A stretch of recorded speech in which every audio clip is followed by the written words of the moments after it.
Every great story starts with fire.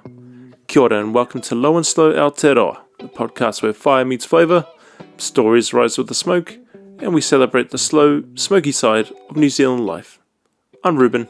Grab a seat by the pit. You're in good company here.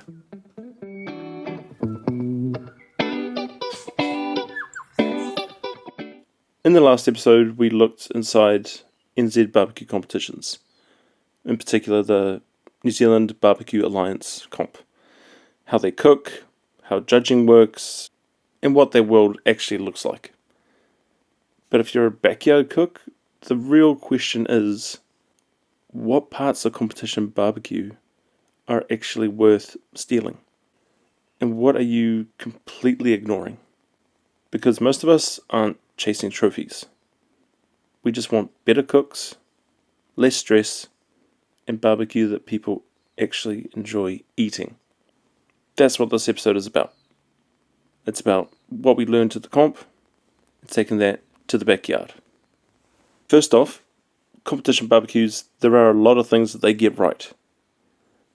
Planning their cooks is a main thing about what they do, because if you were cooking at home and you were cooking something that needed to be ready for lunchtime tomorrow, you got tons of time, and even if you are like half an hour over that lunchtime, no one's going to hate you for it. It's no biggie. But when it comes to competitions, they plan it to be ready at a specific time, because once judging starts, there's no more room for error. There's no more extra time. It's 12 o'clock on the dot. Everything has to be boxed, ready, and to go. That's where I think they get it right, but I don't think it needs to be that intense when you're doing it at home. But it's still good to think about what you're doing, what you're cooking, how long it's going to take, and plan it out. So you know that ribs are going to take 5 hours. You know that trimming it's going to take 20 minutes. Doing the rub, letting it sit like that for a while, maybe another half hour. So you just got to think exact steps on what you're doing, how long it's going to take, and then you know when to start and when it's going to be ready. Now, I thought the biggest hurdle when it comes to competitions was the fire management and constantly feeding the fire. I thought one person, like their one job would be feeding the fire, charcoal, wood, whatever. But no, it was a lot more simple than that. They got it locked down. They know exactly how much fuel they need to put in to last the entire cook. And then they have a couple of people had some devices that tell them the temp and fans that will automatically give oxygen or no oxygen to keep it going. Most of the competitors have actually been doing it for a long time. They know why they're doing something. So if they know that trimming this part here is going to be better aerodynamics, it's going to let the smoke roll over it, trimming down the meat so it's not as thick. They've had a lot of experience, and that's going to come with everybody. Everybody's going to eventually get to that point. You just got to take your time. But they knew what they were doing. Every step of the cook, whether it was ribs, the chicken, brisket, pork, they knew why they were doing what they were doing. It's kind of weird to say, like, it makes sense to me, but when I say it out loud, it doesn't make sense. Maybe it makes sense to you. I hope it does. There's a lot more things that they do right, but all in all, you don't need competition timelines, you need intention. Why are you doing this? Why are you spending hours tending a fire, trimming some meat? Why? It's not always about food. It's not always about feeding. Some people just enjoy the hobby of it. I enjoy just doing it. I'll cook up a big bit of meat just because I haven't done it before. Actually, I've got a Thor's hammer in my freezer. So when Drury Meats closed down, RIP, they'll be back. I wanted to get a whole lot of stuff and put it in my freezer for later, but I don't have a lot of space in my freezer.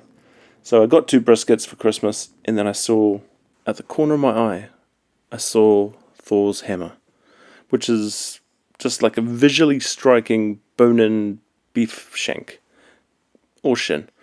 Kind of like a lamb shank, and it's just the bone is exposed, and then at the bottom is just a big chunk of meat, like a hammer. So they call it the Thor's hammer. I've never done one before.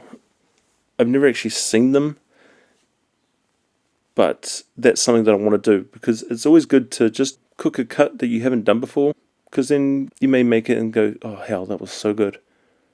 And then a couple months later, maybe an event comes up, a birthday, Christmas, a friend gathering, and you think back, hey, I remember doing that Thor's hammer. That'll be freaking good to do for that. Just do it for the sake of doing it. And if you mess it up, you're only doing it for yourself. When we're comparing competition barbecue to just doing it in the backyard, there are some things that get overcomplicated. Not that they're doing anything wrong, because they're doing it as a sport. They're competing against other people. It needs to be the absolute best. But for at home, things like chasing perfect appearance doesn't need to be perfect at home. As long as it tastes good, it looks pretty decent on the plate, that's what you need. I saw some of the things that they boxed up, and they start with a bit of parsley, and they weren't just like chucking in there. No, they were being like so precise, because a lot of it comes down to appearance, and if it looks good, it'll taste good. People eat with their eyes. It was all shined up.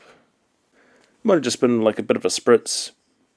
I didn't actually ask them. I should have asked them that, what they put on to make it look so shiny. And by all means, like, it looked awesome. But you don't need that at home. As long as it looks halfway decent on the plate with some coleslaw, potato salad, some fried bread on the side as well. See, for me, it's all about smell. In particular, I'll be doing my brisket, and then I'll go in the oven, and then I'll go to bed. I'll wake up in the morning, and as I'm stepping foot out of my bedroom, that beautiful smell of a brisket that's been cooking for 10, 15, 20 hours at that point. I don't know what it is, but that's how I know that I've done it right and that it's going to be good. It's something about the flavors that I've added, the smoke that's gone through it, the fat that's been rendered out. Even my wife, who's actually vegetarian, she loves the smell of brisket when it's been cooking in there. She has never eaten it. She's never eaten a single bit of meat that I've smoked. And I don't blame her for it. Hey, it's not for everyone. She just doesn't like meat. But the compliment of her saying that it smells so good, I'm good. I'm good. I love her for it. Much like being judged at a competition. But that's a different kind of judge. And when you cook for the judges, they're only taking one bite. So what the judges do is they look at it, they judge it on that, they take a bite, good, whatever, that's it. They will not finish that meat. They will not finish that whole rib. So there's got to be a lot of flavour packed into that. One of the guys was telling me is that they don't cook like that at home. If they ate 3 ribs cooked the way they do at a competition, your face would melt off. There's just too much flavour. There's too much to deal with, man. So they dull it down, and they just use salt and pepper. So you can tell the difference between the two. That competition is kind of more fast-paced and has to be precise. Has to be perfect. Where at home, doesn't need to be at that high standard. And a lot of those hyper-precise techniques don't matter at home. You could be a bit more relaxed. Let the meat do the talking. There was a couple of secrets that I was privy to off the record that I shall not repeat. What they did in the competition, they wouldn't do at home because it's just too much. This is a sport. You do your absolute best and go hard or go home. Or go low and go slow. Go hard, go fast, go hard, go slow. And that's what I mean. Like, great barbecue at home doesn't need to be perfect. It needs to be enjoyable. Take the classic Kiwi summer. What's involved in that? Beach, a cold brew, and a barbecue. So barbecue is ingrained into the culture of Aotearoa. Whether it's gas burner, charcoal grilling, or low and slow. Low and slow is coming in to that New Zealand barbecue scene a lot more now, which is great to see. But I'll give it to them, there are some things that backyard cooks should steal. Fire consistency is better than fire size. You can have a big, massive fire, but if it burns out pretty quick or before your meat's even done, what's the point? It's got to be consistent. Practice your fire management. Get to know your smoker. Get to know your barbecue. What one of the guys told me is that he actually had a huge bag of lump charcoal, and they also had a huge bag of charcoal briquettes. Why do they have two different ones? Because they do different things. Briquettes can burn for a lot longer, more consistently. Lump charcoal burns hot, but not as long. After all that's done, resting the meat properly is a key element. Look, I know the feeling. When you've been smoking something for hours and hours on end, you just want to unwrap it, you want to see it, you want to cut into it, you want to eat it. Be patient. Trust me, the resting period is so crucial. It lets the meat come down to a better temperature. Because if you cut into that meat, all the juices that it's been cooking in for the last 8 hours, as soon as you cut into it, it's just gonna, all that juice is just gonna fall out onto the chopping board, and there it's gonna stay. You can ask bloody Gordon Ramsay, he says the same thing. All those juices that are inside, that is the flavour, won't just leak out. It will go back into the meat, it will cool down a bit, and it will stay there. So every bit of meat you cut will be delicious, juicy, and tender. Trust me. So that kind of leads into like cooking with purpose, not panicking about it. But if you have all your ducks in a row and everything goes according to plan, you're set. That's actually an interesting thing. I thought that all these competitors were going to be like not wanting to talk to me because they were so fixed into what they were doing, because everything had to be ready at a certain time, a certain temp, all that kind of stuff. Not one person out of those 30 plus teams that I saw had panic or fear in their eyes or in their actions. They might have been silently stressing, but all of them were happy to talk to me, happy to give a bit of their time. Half of them were just kicking back, talking to each other, talking to other teams, just enjoying the moment. So that's another big takeaway from seeing them, is to just keep it chill. That's how we do it here in New Zealand. We're chill as, man. So backyard cooking isn't about trophies. It's about fewer ruined cooks. If you plan it, you're prepared, you take your time, everything else just comes together. If you stress about a cook, or you're worried about it too much and you're trying to fix it, you're going to taste it in the meat. One cook in particular that actually stands out when it comes to mind, I never wanted to actually tell anyone this. I tried to do meat candy, and I royally screwed it because I was worried. The temperature of my smoker was going up and down and up and down. The wind was screwing with it. The fire wasn't staying lit. This is early days, and it just stressed me out so much. It really did. And thinking about it now really gets to me. Like, oh my god, I hated that. That almost made me just quit and just give up. That's how bad it was. I couldn't even salvage it. I think that was probably one of the worst things that I've ever done. It was dry. I cubed it wrong. Looking back, yeah, I can tell that I wasn't on point. But when I do cooks that I'm not stressed at all about, the meat comes up amazing. As much as you will stress, oh, you will stress out, believe me. You'll want to have a look, you'll want to spritz it, you'll want to temp it, you want to keep your eye on it, you want to do all this. Just remember the Kiwi way. Chill out, bro. It's all good. That's where the shift in mindset comes in. When these guys are competing, they're thinking more about performance, doing exactly what they need to do and making it the best they can.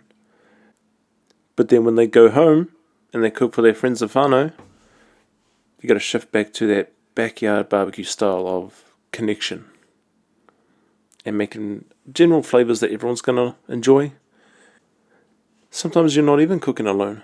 You're out there, you could be for hours at a time, but then near that end, everyone comes round, everyone's saying g'day, everyone's doing their catch-ups and things. There's bloody kids running around and causing havoc and all that. That's where the connection comes in.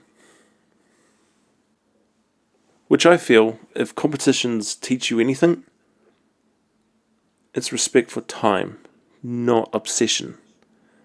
I am the worst for that. I am a perfectionist. I'm obsessed over every little bit of my cook, from the fire to the meat to how hot the grill plates were to how hot the roof of the cook chamber was, all that kind of stuff. But you just learn by doing. It took me a while to really understand barbecue and the way of doing things, because I'm doing it exactly how I see it on these YouTube tutorials. But this is like American standards, you know. You can't be taught this. You have to experience it. Everyone has different values and standards to what they want, and some things you still learn. I'm still learning today.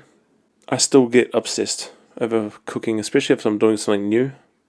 But I have to recalibrate and just take a minute and take a breath and just think, what have I got to do next?